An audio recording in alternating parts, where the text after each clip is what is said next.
I don't know where to start with this movie, man. Like, I don't either. But people keep saying, "Oh, is it? What is it? A horror? Is it a comedy?" And I don't know how to really encapsulate it. I think the tone is also kind of all over the place. It's a tough movie to really narrow down. But that's fun too, right? Because it bends everything. And it's fun, but it just makes these things a little bit harder when somebody like the red carpet wasn't easy. Like, well, what is it? What's the movie about? I guess it's simple to describe. It's that part's easy. The guy turns another guy into a walrus. I'll see you later. That old chestnut. Yeah. So I heard Kevin was saying last night on stage that your agent told you not to do this movie. Yeah. It was like, do not. Yeah, the agent I had at the time said, no, there's no like try. No, I know. And in her defense, I mean, it's probably good advice. It was a very strange script, obviously. And, what were your first? So you get this thing, and you start reading, and you're like, okay, yeah, all right, I get it. And now, what? Well, I mean, Kevin prefaced the whole thing with a very flattering letter, and just the fact that he wanted me to do it at all was really flattering. Mm-hmm. And I loved working with him in the past, and so I knew going into reading it that I was gonna, whatever it was, I was gonna do. That was my mindset, and the script itself really pushed the limits of that. It was really really tested that idea. But I was going to do it regardless, just because I love working with Kevin. And I know this sounds really simple, but he's just he creates a fun atmosphere to work in. And I got to the point in my career where I was like less concerned with the ambition of being this or that, and more about having fun. I know that sounds really... What were the ambitions? That's interesting. What were they when you first got into the biz?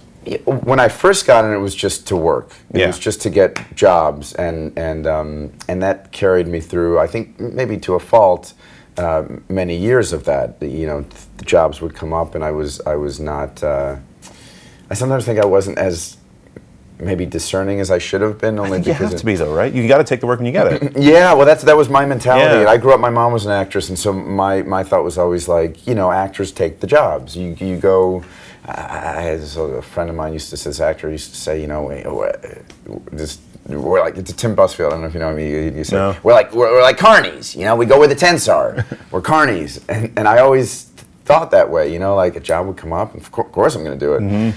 And then I think, you do one too many and the same thing, and then I started getting bored a little bit. I started getting like, not bored, just it ceased to be as fun as it was. Like I'd be 2 weeks into a job and I was like, I'm kind of done this and playing the same sort of, I don't know.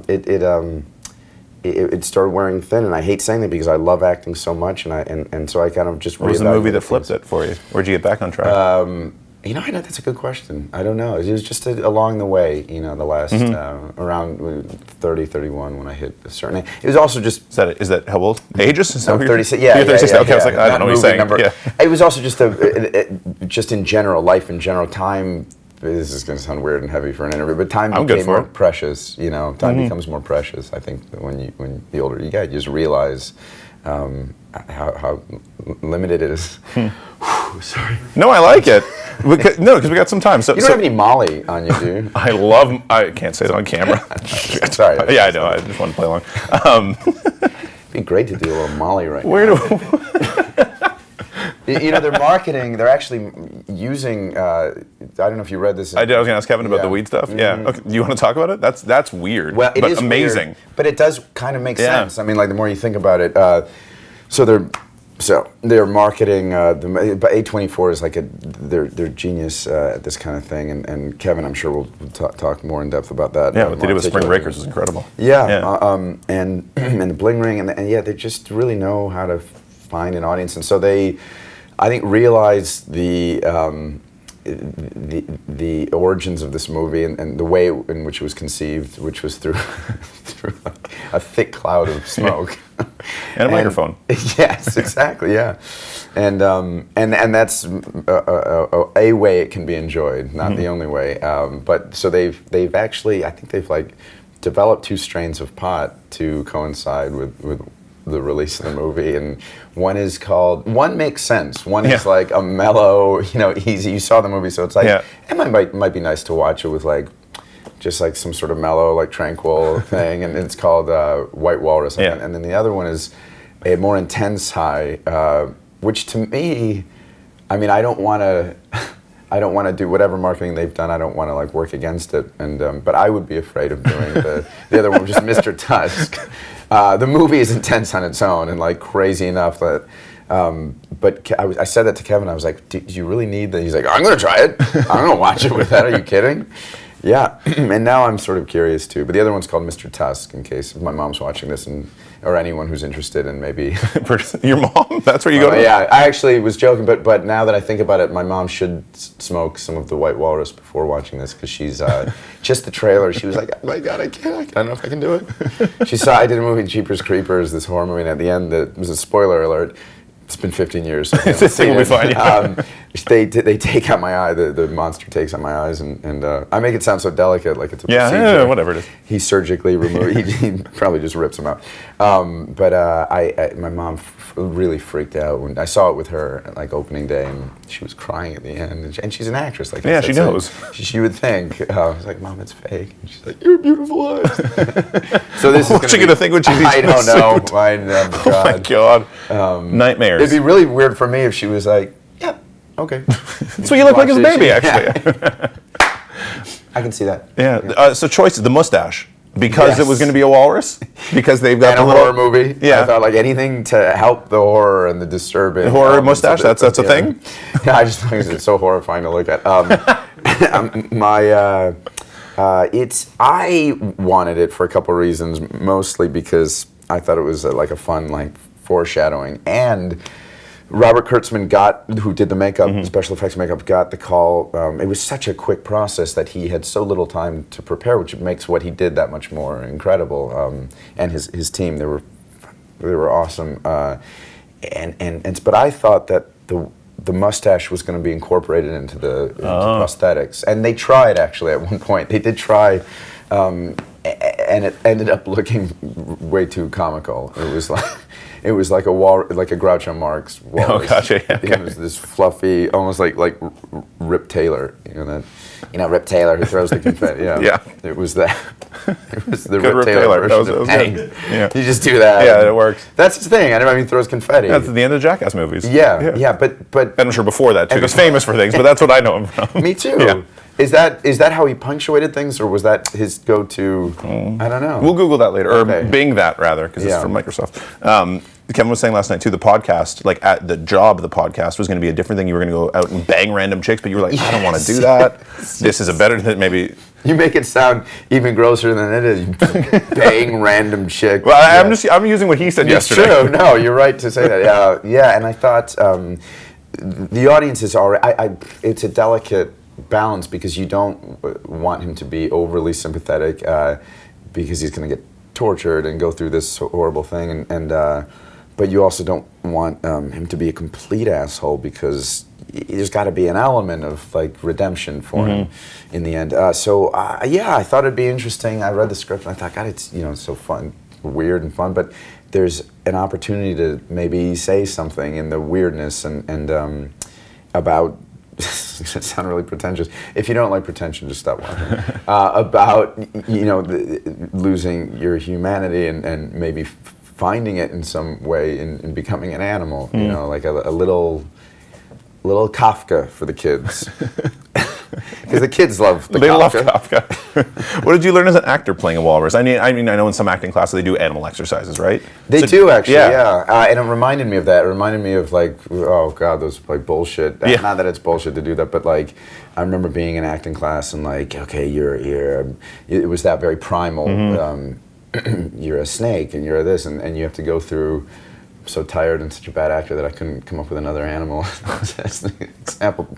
Yeah, but it felt like that. It felt like a very primal exercise, and it was cathartic in a lot of ways. It was very like it was great screaming. Release. Yeah, and in a way that it was funny when I was doing it. I remember I'm in the prosthetics, and I had been in this state all day because we had just a limited time to shoot the full walrus stuff. So we're getting a lot of it out of the way, and it was. I've tried to stay in this state because I didn't want to. It sounds weird, but I didn't want to. You don't want to fake it. You don't want to be caught. You That's gotta my biggest fear. Yeah. Is to be caught kind of in a dishonest moment. So with that, you have to really embrace it. You have to go for it, and I found myself like not wanting to really talk to people. Like my girlfriend was on set and was visiting, and she came on and I was like, hey, you know, and I just wanted water. I was like, I just want some water with a straw, and like, yeah, go to the bathroom. No, I don't have to pee. There was just I was being more attuned to my like urges, you know, like I don't know how. Interesting. I don't know if I'm articulating it properly, but no, you are. Like, it's animalistic. Yeah. Like, I'm thirsty. I want water. We're doing it again. Okay, you know. And did you realize this, or was it no, like just happening I was because? talking about it yesterday, and I remember thinking, and my girlfriend mentioned it at the time. She was like, you know, you were in it, and I was like, what do you mean I was in it? Because that sounds so like pretentious and like so. And I'm playing a no, walrus, you're acting. Like it's your job to commit, right? Yeah. So I was. It was, but in a very primal state of being just and there was something about it that was. How often do you get to have that experience? Yeah. Just like getting to like go as deep and simple but in a weirdly profound in that way. Like how often do you get the experience of getting to change character aspects like you did with this one? Does that ever happen?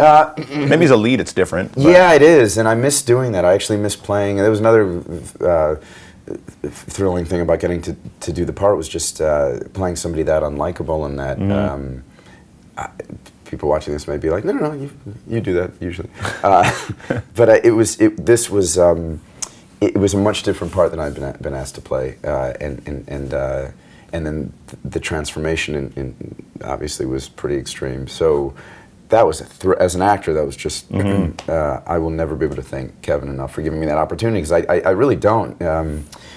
I don't get the chance to do that, especially the last few years. It's been. Like romantic comedy areas and stuff like that. So it's you get pigeonholed, and I'm so I think this will change that. Now it's just walruses. Yeah. And yogis, Canadian yogis. That's what you're doing now. Yeah. You go back tomorrow. I'm done. You're done. You're out. Yeah, for this one. Although Kevin mentioned that the character might come back in the movie he's doing next month. But I had the best day. It's a fun character, another fun character. He lets me do that stuff. Really grateful. It's the best thing to get to do as an actor, and stuff things I used to do when I was a couple of years ago, and I haven't been able to in the last few years. So I love it. I love this world he's created selfishly because I get to be. Because you get to be in it. Yeah, but the Yoga Hosers is another strange one. I don't know how to even begin with that one. It's all right. We don't have time, so it okay, doesn't matter. Perfect. Yeah, I got 5 quick questions, 1-word answers. Oh, okay. Everyone gets the same ones. Okay. Script or improv? Improv. Stage or screen? But that's a tough. I can't. No, you elaborate if you want. We don't have much time, but go for it. It's tough because sometimes you get the incredible script, and it's kind of liberating just committing to a script. Because I have done, oftentimes on like more mediocre movies, they'll say, hey, if you can improvise, punch things up. Yeah. And the best is to improvise with a good script. That's the best case scenario. Sorry to. No, it's good. Take more than I like that. That's interesting. Stage or screen? Stage. Just lately, stage. I'm not good at this. No, not many people are. Windbag. That's why I like it. Hitchcock or Kubrick? Kubrick. Lennon or McCartney? Oh, man. Harrison. Oh, nice. So, fuck you. in one word. I didn't see that coming. No, I did not. You're not the first one to say that, though. No one's ever said Ringo. I'm still waiting on that one. Really? I should have. Yeah. Oh, well, it's fine. Ringo might say it. He's like, Ringo. Don't do that. No, didn't you play a Beatle or something? Yeah, I thought you did play a Beatle at some point. Ringo was always back like this. In one word, Tusk. Fuck. That's a good one. All right. Because that's how I felt coming out of the movie. Like, what? The inflections in print that might not work as much. It's not. There's cameras. Okay, good. There's no print. Oh, I just you didn't see it. Thank God. Thanks, man. Thank you. Appreciate it. That was fun. That was fun.